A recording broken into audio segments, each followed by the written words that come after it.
And you made a video about this, so I want you to talk about Sure. this. But there was history made in this game, and I think you Mhm. know what I'm alluding to. So go ahead, Yes, take it away, Julia. for sure. So Nouhaila Benzina, she's such an incredible Moroccan defender. She's 25 years old. Now, she didn't end up playing in the match, but she was the first player to wear a hijab at the Women's World Cup.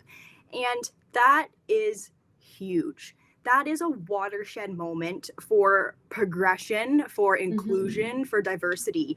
And I don't know if a lot of people know this, but hijabs weren't actually allowed in the women's game not too long ago. So Wow. we can really see how things are growing and progressing over time.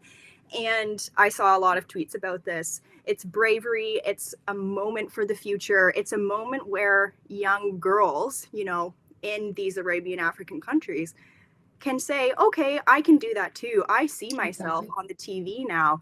And that is essential. Visibility, we talk about that a lot. Visibility is essential.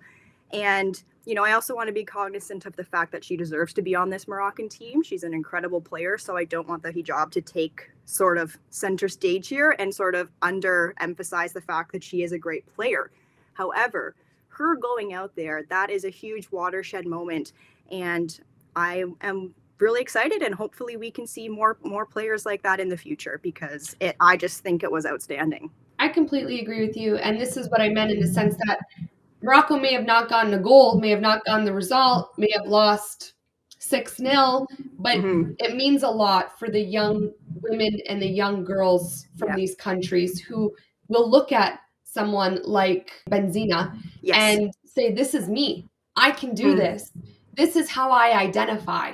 And she's playing at the World Cup, and that's my biggest dream, and I can too. It changes the landscape, and it makes me Hmm. emotional to think about because Yeah. the women's game has come very far, but it still has a long way to go. But these little moments are very, very important. And I just think that this is a very special World Cup. I don't know why I'm starting to cry. Yeah. I I think guess. this is a very special World Cup because there's a lot of humanizing stories. It just almost goes beyond football. You know what I it, mean? We it are watching football and it's an entertaining tournament and it's the biggest tournament in the entire world and we love it, but there are so many unbelievable women here with unbelievable stories that make this more than just the sport. You know what I mean?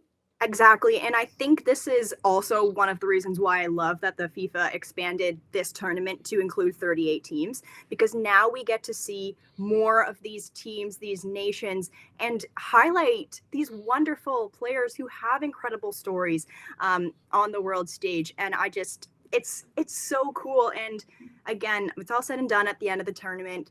We have who won the World Cup, the Golden Boot, the Golden Ball, everything. What are people going to remember months down the road? It's these watershed moments, I think. Of course, everybody will go down in history, all the players who win the awards, who win the World Cup. That's huge. I'm not downplaying that.